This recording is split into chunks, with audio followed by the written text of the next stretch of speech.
Hello, it's Gimbo, your second favorite dispute settler. So you found the goat. I procured a proper pop filter to prevent petrifying the populace with my perpetual popping. Today we're back with episode 5 of the Rings of Power. I was actually surprised by how good episode 4 was, but I feel like the punishment for that joy is right around the corner. Without further ado, let's get into it. The episode begins in the mines of Khazad-dûm. If you haven't seen it, there's been a tremor and light was cut off from inside the mountain. The dwarves cannot grow food, which left them scrambling for solutions. King Durin has the Ring of Power now, and this made him a lot more confident. All is shortly to be well. Dig here. The king wants to dig into a foundation wall, so everyone is mortified, and the old man is left to dig alone. Sire, don't, father, no! With the help of the ring though, he soon finds the light. Much like a Twitch streamer, he likes to talk to miners. Pity those who dwell above, slaves to the sun, chained to its ceaseless rhythm of waking and sleep. In Khazad-dûm, we are free of its tyranny. Here, we bring the sun to us. Meanwhile in Eregion, the good word reaches Celebrimbor. However, Sauron, now presenting as Anatar, has no time to waste on celebrations, as he keeps pushing for more rings to be made. Too much? My remarks?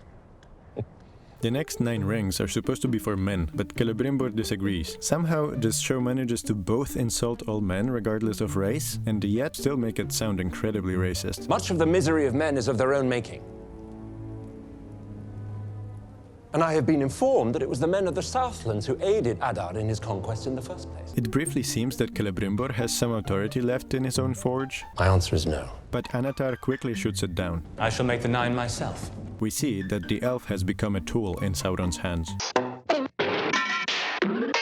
The story takes us back to Númenor. It takes us back by force. This is not consensual. As we remember this cringy moment, we introduce some new names. This is now Eagle Guy and this is Eagle Guy's son. So, in Númenor, the Eagle Guy is talking and talking. Then the Queen is talking and talking. Elendil is talking and talking.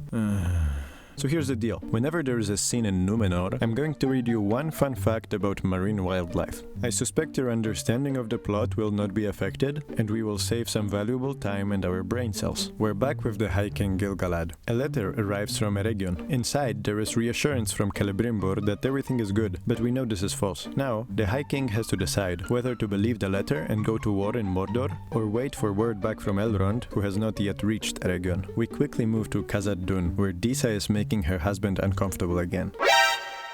Back at the marketplace, Durin IV begins to learn about the ring's corrupting power, as his father introduced a new 50% sales tax he calls the ring tribute. 200 for a bloody rock. I blame the king's new law.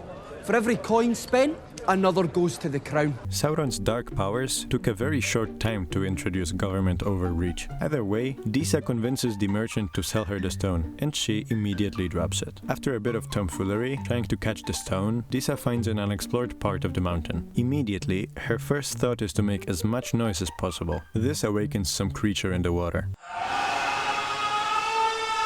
We cut to King Durin, who's hosting a dinner. Durin shows off the rings, but he doesn't want to just give them away. Instead, he wants to sell them to the other dwarf kings. You're broke! You're fucking poor! King Durin's behavior changes, and soon he has a slight breakdown about the ring. What is it? You took it off. What is it? What have you done with it? It's there, sire. You took it off. Prince Durin storms in and says a line written by a 5-year-old. There's something under the mines. A nameless evil. Ancient and powerful. Huh? You can clearly tell that the time wasted on talking in previous episodes starts to catch up with the showrunners here. Important storylines like this one start to feel a bit squeezed. Either way, King Durin prevails in this dispute, and he commands the dwarves to mine deeper than ever before. A close-up shot takes us back to Celebrimbor, whose partner in crime, Anatar, begins to craft the rings for men on his own. I want to stop for a moment and appreciate the work of the props department. Delightful paperweight here in Celebrimbor's office in the shape of an anvil. Beautiful craft. Meanwhile, weird things start to happen in Celebrimbor's workshop. Mirdania was working on the rings with Anatar when she experienced a vision. Celebrimbor is just about to point out the fault in Anatar's design, which would allow the disguised Dark Lord to complete the rings. Suddenly, Prince Durin arrives to complain. Once again, the old king wants a half of someone's money. He refuses to share the other rings unless the Dwarf Lords promise him half. a share of their minds. Prince Durin is convinced it's the fault of the ring, and he makes a good point. How much do you really know about this Arnatar? It briefly feels like Celebrimbor may still come back to his senses, but this may not even matter anymore, as Anatar gets to work. The story takes us to Númenor, so I have a question for you. Did you know that a squid's brain is the shape of a donut? We're back with Celebrimbor now. Anatar decides to be very honest with him. As one who so masterfully manipulates metal, just be mindful someone is not manipulating you. You see daggers where there are none. And you ignore them. Not really. We see some of the most masterful gaslighting ever invented. Did you alter the Dwarven rings, yes or no? No. We did. What are you talking about?